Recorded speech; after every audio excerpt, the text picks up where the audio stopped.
Customs of the Tagalogs by Juan de Plasencia. Juan de Plasencia was born in the early 16th century as Juan Portocarrero in Plasencia, in the region of Extremadura, Spain. He was one of the seven children of Pedro Portocarrero, a captain of a Spanish schooner. He was a Spanish friar of the Franciscan order. He was among the first group of Franciscan missionaries who arrived in the island on July 2nd, 1578, and he was assigned in the area of southern Tagalog. He died in Lilo, Laguna in 1590. Customs of the Tagalog was the earliest descriptive written work on early Filipino society. It was written in the year 1589 during Spanish colonial period. Our topic for today, together with our theme, is about Philippine early society, loans, and inheritance. Let me introduce first my team: Joshel Malibiran, Bea Michelle Gopez, Andraida Wahab, Rosalinda Merin, Edison Lajong, Gerald Bugarin, Angeline Mondin, Janina Manabila, Janid Igea, Trisha Jane Cabrera, and your speaker, Jollibee Dukot. During the Philippine early society, there are four distinct social classes, namely the Datu or chiefly class, Maharlika or nobility class, Limawa, the common class, and the Alipin or the dependent class.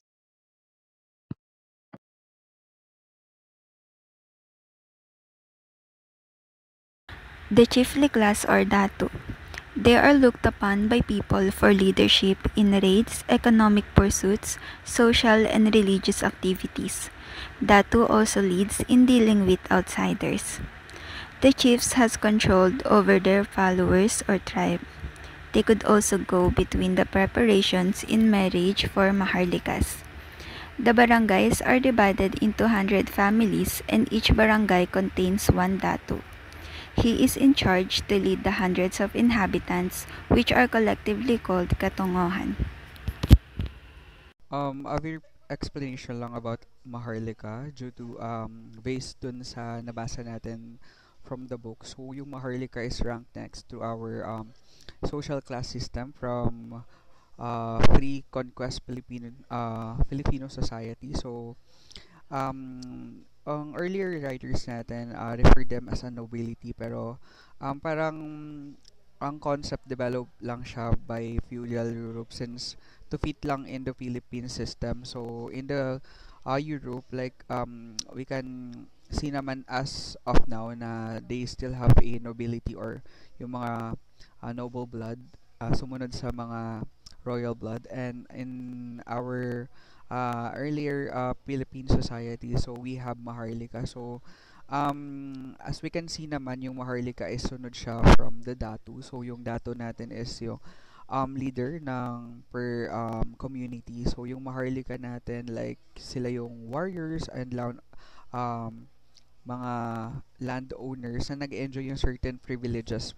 Ang mga privileges nila is exempted sila on paying the tribute or yung mga taxes na sa to their datu, and yung status nila is not merely based doon sa birth or yung mga inheritance. So yung status being Maharlika on earliest date is depends doon sa skill, sa bravery, and yung sa contribution nila through the community. So yung mga responsibility nila as a Maharlika, so they have military service which is sinusupport nila yung war, and nagpo-provide sila ng support and protection through from to our datu. So and then next is yung community services. So tumutulong sila or involved sila in mga community service, like tumutulong sila on building houses or infrastructure and sa mga livelihood natin or community livelihood. And then nagiging ano rin sila, advisors and assistants to our dato. So parang nag-a-advise sila kung ano yung tamang gawin or yung mga strategy to direct sa dato to help na ma-concrete yung plan. So, yun yung ating Maharlika during the earliest date. The Timagwa or Timawa or the common mass came next after the Maharlika. In designating order, they confused the greatest bulk of the population. Larka characterized their group as vermin. They were neither chief or slave. It's either sila yung mamumuno or sila po yung alipin. This is their mood of life. If the Timagwa desired to live in a certain village, he joins himself to one of the chief. For each village, or village usually has many chief. Sa kanya-kanyang village, depende po kung gusto po nila maging pinuno. Each of whom has his own district with slave or timagwas. Sa lahat po ng distrito, may mga alipin po sila. When known to him, or to him, he offers himself as a timagwa. There are the certain rules based on the group continues regarding the shifting of village resident and of attaching oneself to another shifting. For example, he must be present by all means at the fest given for other shift because it was the custom that the Timagwa drink first from the Pitarilar before the shift does too. Isa sa mga rules po nila sa Timagwa, kailangan po nila bago uminom po yung pinuno, yung alipin po muna.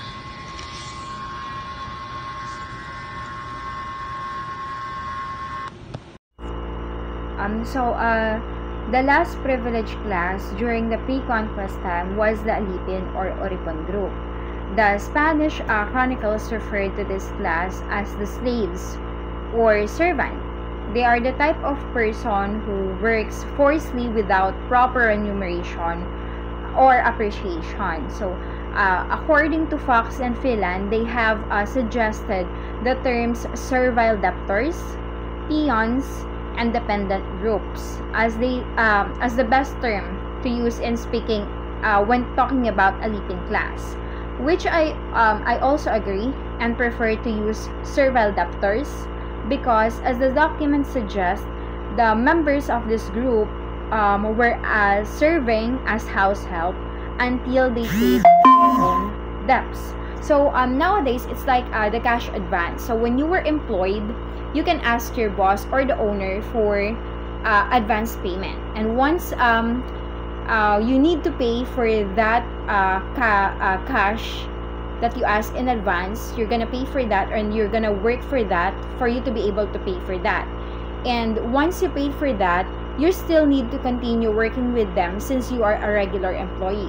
But with the servant, they're just working for someone else until they paid their debts, and once they pay their debts, they're free. They no longer need to work to them or to someone that they have debt. Hello everyone, my name is Janina Manabilang from Group 2. I am going to discuss with you the land and properties in loans inheritance that's happened in Spanish era.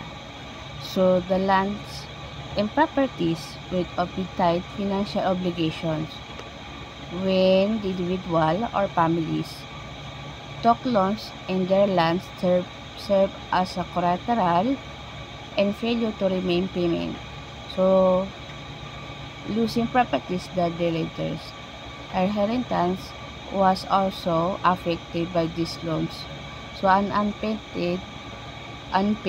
debate and transfer to the heirs along with the land. This often keep families in recycle of debate. With lands was passed down, but financial burden remained. Thank you very much for listening and watching. Patukoy sa pangungutang at pagmamanang. Sa libro ni Juan de Plasencia, ibinahagi niya ang tradisyon at kaugalian ng mga Pilipino sa pagpapasa ng kanilang mga ari-arian sa kanilang mga tagapagmana. Binigyan din niya ang responsibilidad ng mga tao sa pagkuha at pagbabayad ng kanilang mga utang. Pagdating sa pangungutang, mas pinipili ng mga katutubong Pilipino na mangutang ng mga bagay na kanilang mapakikinabangan tulad ng bigas, pagkain, kaysa mangutang ng pera. Pagdating naman sa pagbabayad, kung anong inutang mo, hindi nang dapat mong bayaran. Kung umutang ka ng bigas, hindi nang kailangan maibayad. At kadalasan, nanghihingi ang mga nagpapautang ng dagdag o tinatawag na tubo.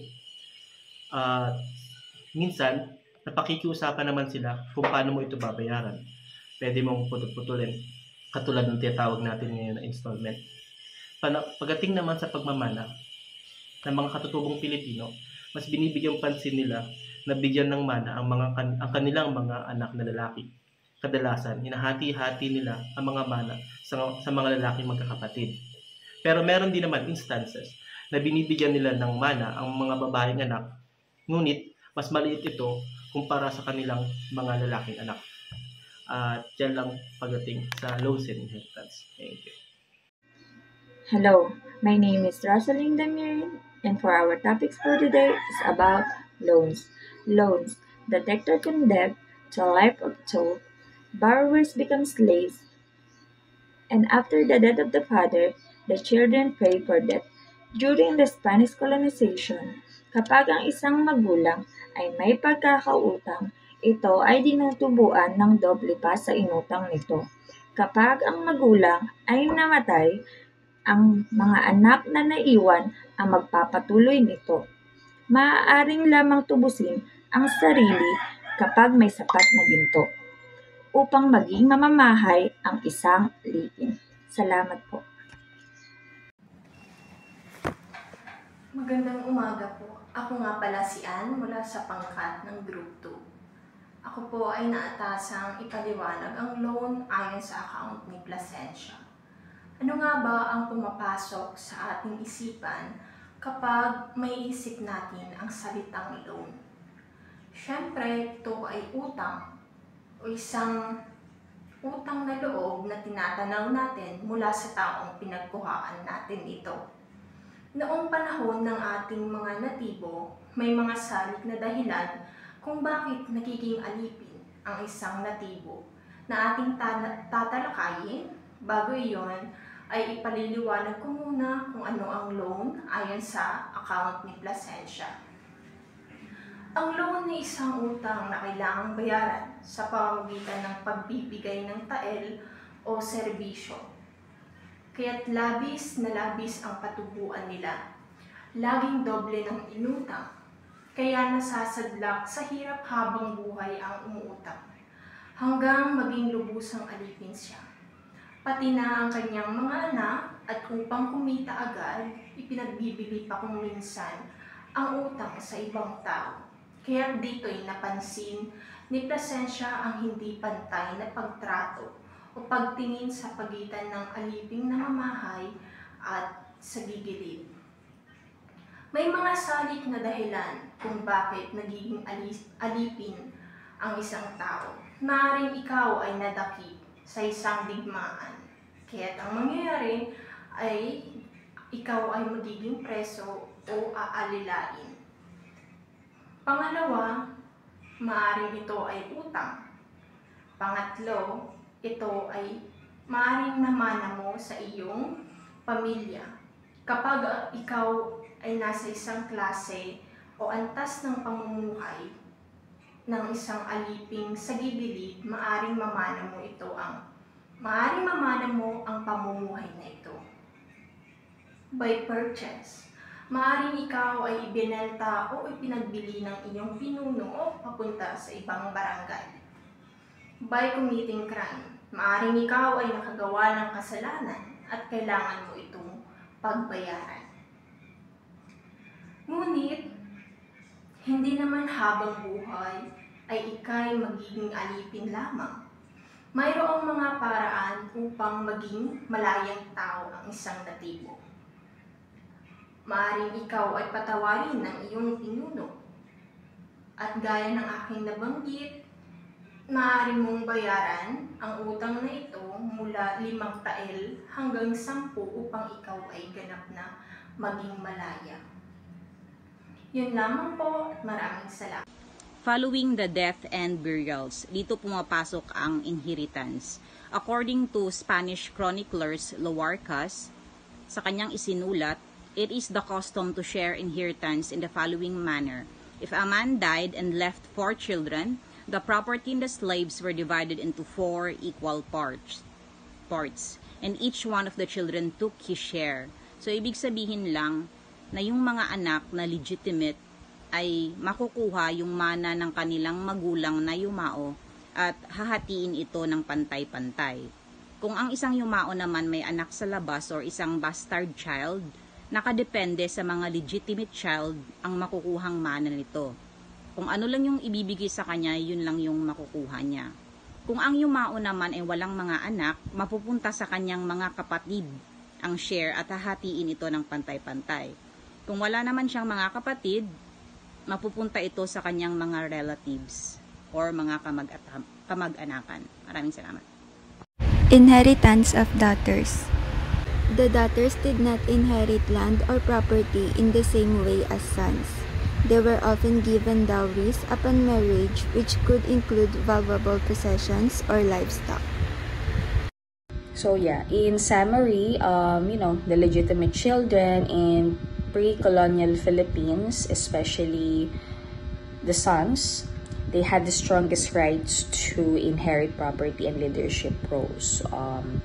With the eldest legitimate son, and then for the legitimate daughters, they are also inherited, though usually in the form of movable wealth.